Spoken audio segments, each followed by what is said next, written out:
to me, AI is going to eliminate the worthless people that have no skin in the game. They don't have liability. They're not putting up the money. They're the pass-throughs. And why are the pastors making so much money?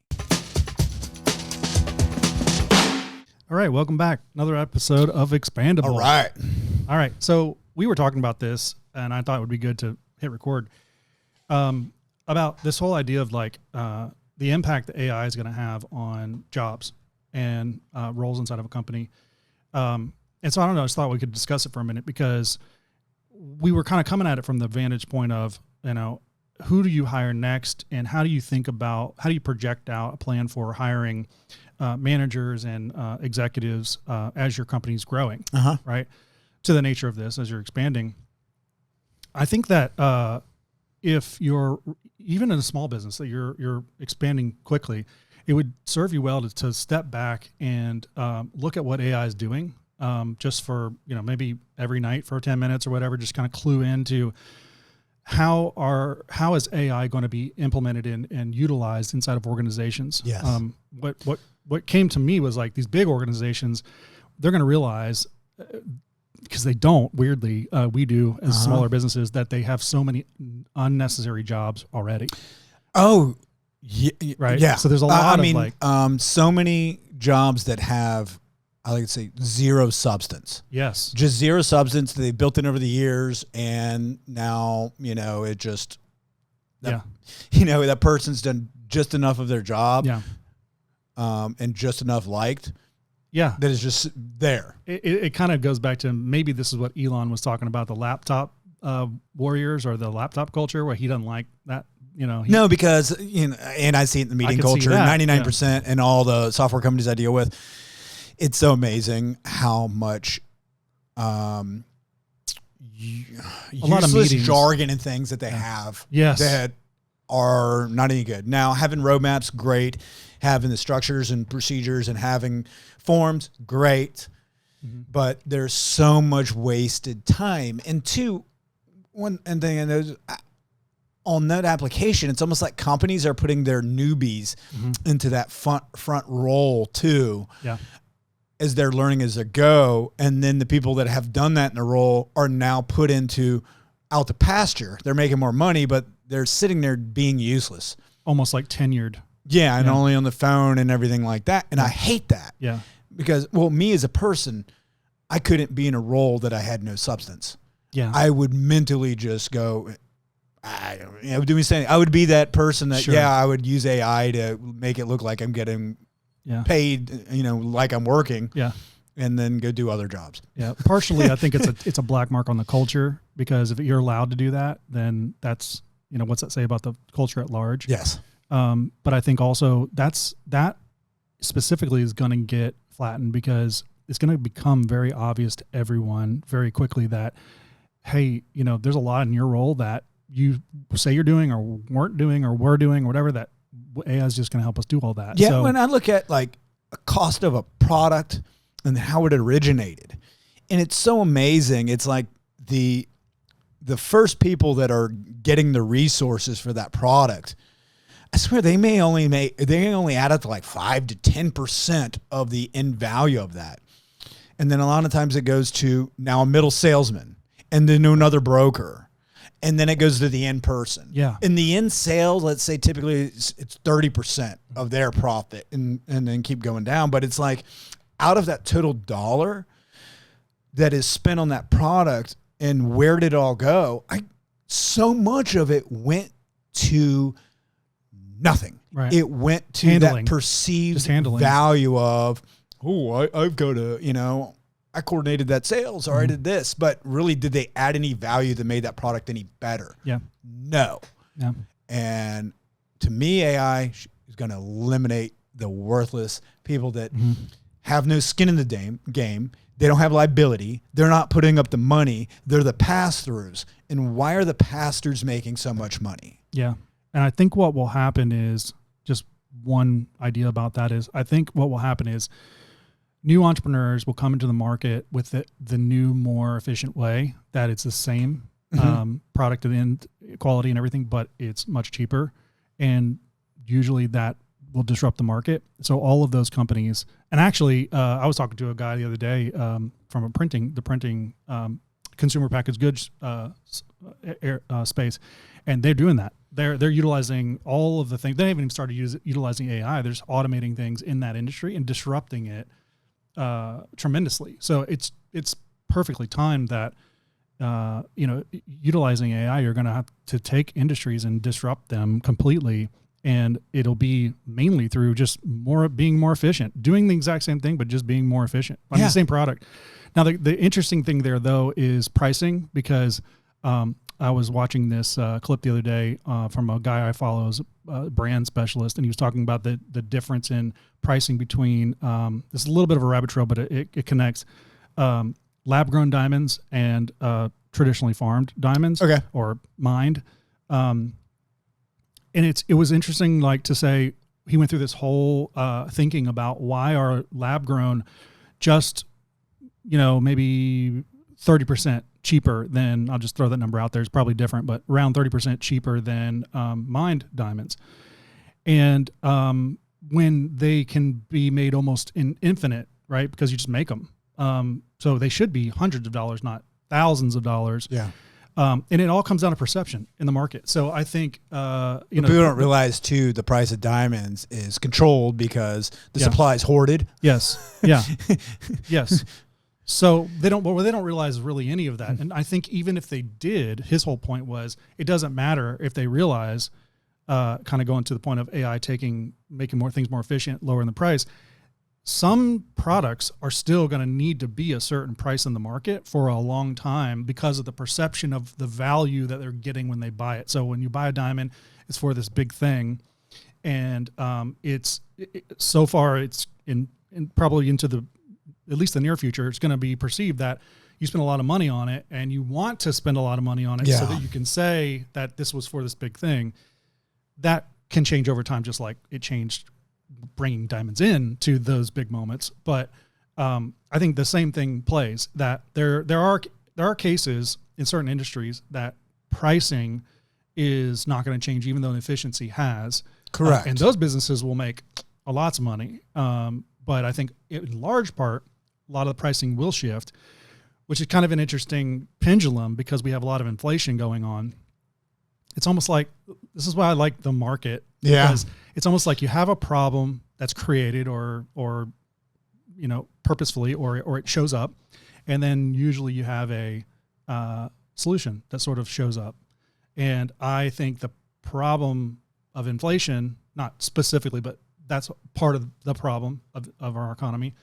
The solution in part is AI, because you have... But then when it throws out all those worthless jobs that are existing in their area, and the people that have been in positions that but see, I think that's replaced, now they don't have any income. How are they going to buy the product? But it's not always a one-to-one effect. It's not. So you've got the third position of, and again, this comes to the re-envisioning of people in the workforce at companies and people re-envisioning themselves in the workforce, namely entrepreneurs. There's a huge, more than ever, people want to be entrepreneurs. So that's perfectly timed. Yeah. So if you just think that you can be the next whatever, okay, that actually can be good, because you'll take the risk to start this, whatever it may be. And hopefully some of those people will succeed in disrupting that, what we were just talking about, disrupting those currently over indexed on management and unnecessary roles. They'll start disrupting those. So then you're sort of replacing, and again, that's not a one-to-one, but you're replacing jobs in the market by new activity, new businesses, and those kind of things. I think we're going to have major giant companies that are, sales in the trillions, and really there'll be like 5 employees. Yes. Because they've already built up stretch to manufacture, and it's all contracts, you hired the company to build a plant, but really now you can just have 5 to 6 individuals running that machine that's publicly traded, and boom, boom, boom, boom. Yeah. That is, I totally agree. I totally think that's on the horizon, which can give birth to so many other new ideas and opportunities that create more jobs. I mean, because if you have, but ultimately, like as I get over, then I'm like, all we have is, the only thing we have is time. Money can help with security and help a lot of things. Yeah. And to me, freedom. Yeah. But in general, my time is, how do you get your time to do the things that actually have meaning? Yes. So to me, that frees up to where you can get things done, be efficient, take care, and actually have real time. Yeah.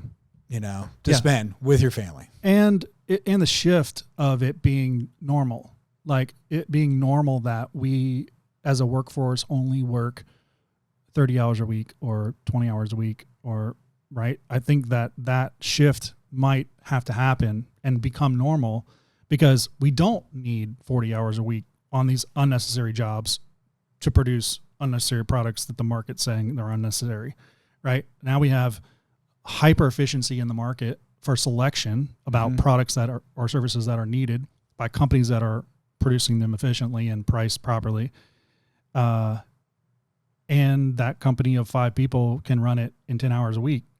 Right. Yeah. And not all of them will look like that, because sometimes a lot of it's going to still remain like the Elon culture of people have to put hands on things to build things. But I think a lot more of, I think the whole point in this discussion, getting back to your workforce as a small business, is efficiency. So I think the charge for small business owners with taking all of this conversation into heart is to don't look at who you can hire next. I think the first next step is to look at how can you improve your business with automating things, with putting systems in, but also with AI. How can you make what you're doing more efficient, still with integrity, true to what you're doing, not trying to cut corners. No, but instead of having to review things, AI needs to just tell you, here's what happened. Yes. And then so you can then make your judgment calls. Correct. And if you're measuring things in your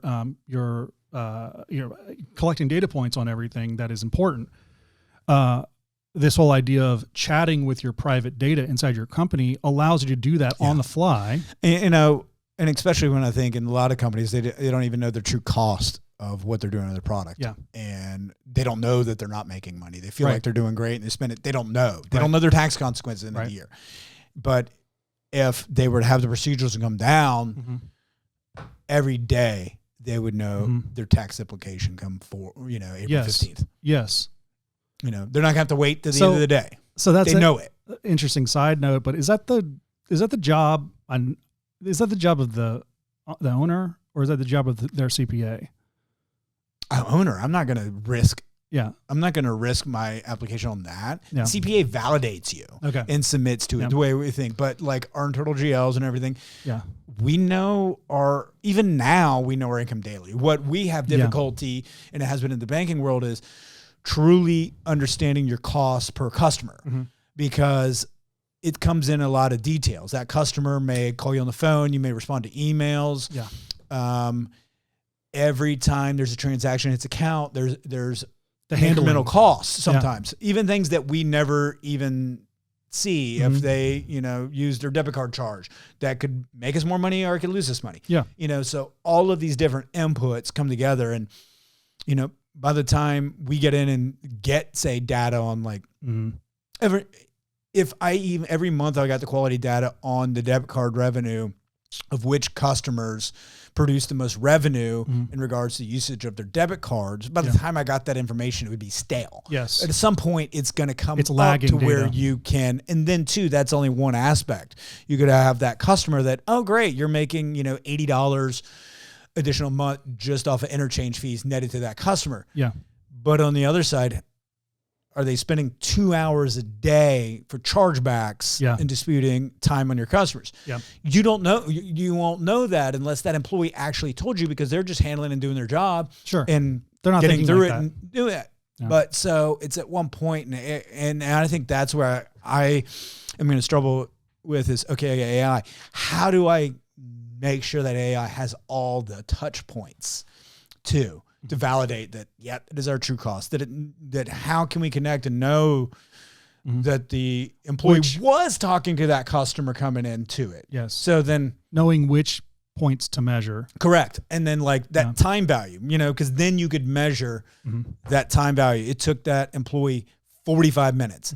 That employee's making $20 an hour, but it costs an additional, so that, $20, there's 40 grand a year and another 10 grand a year for benefits. So 50,000 divided by 2,000, it costs that exact much of time to handle that customer. Yes. So am I going to have the voice over IP, technology sit it in? How's it know that number is represented? Am I going to have my core software that recognizes that number that says, yep, that number is Lee. And so the employee did split. Am I going to have to data point into the AI every one of my employees' costs and revenue so then they can allocate a price to it? So there's tens of thousands of points to come into. So, generally the way I work is, I generally know, okay, this level is going to be $80 an hour. No, overdo it by 10, 20%. So then I know, oh God, hey, spend that time in an hour. Yeah. Okay, that's great. You have original onboarding. Is this weekly? Are we having that weekly issue? So now I'm spending $80 a week issuing on that customer. They're only making us $300. What is the issue? I'm going to have to somehow get that customer profitable. Yep. And 99% of the banks have no idea. The big banks have figured out, better how to get their customers profitable. That's why you see, you go in Bank of America and DeLand, it'll be, an old 5,000 square foot lobby and there's two employees in there and people waiting. So it's like, well, they're paying the overhead at least. They've no customer service. Yeah.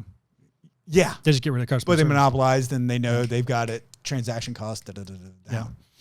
Yeah. So that's my point. How do we allocate all of those touch points into noticing the true cost and immediately? Because then you could say AI at any given time, here are my customers. Yeah. Alert me as it turns unprofitable. So then you can correct it, turn it around. Maybe there's. Yeah. I think that the thinking that you're displaying here is the most critical piece to take away.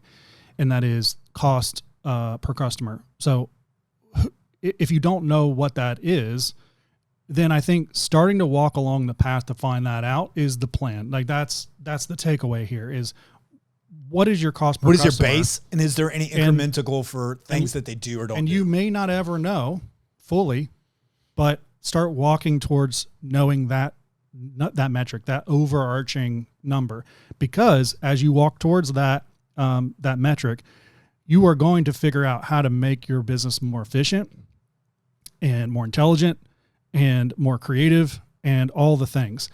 And ultimately, jobs that people are in are going to be more owned and more enjoyed. But I think to your specific questions about which metrics make up the cost per customer, I think that AI is going to tell you that answer. What's going to happen is AI learns, right? Assuming, so you give it all the data that you have and you chat with it. And I'm saying this might take some time because you have to continue to put new data in, and the AI has to get better. And you got to validate it. But here's the thing, you have to validate it. Yeah. You're going to have to sample and take a cost of something that you saw and say, AI, what cost are you allocating to this specific ad? And did that match or not? So it builds a sort of persona of sorts. That's the only word I can think of, but it sort of builds a character or a story around what you're trying to achieve. So you may not end up with fully concrete data that's individually added together that gives you a number, but you're going to end up with a really clearly defined narrative that ebbs and flows. And so you get a really good picture of what that is. And I think that if you start somewhere now with AI or without AI, you start walking towards that idea of cost per customer, then you start utilizing AI and start fully, which companies are going to just naturally start doing that pretty soon with the help.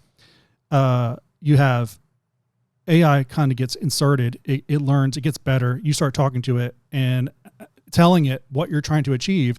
It's going to get to the point where it will tell you the path.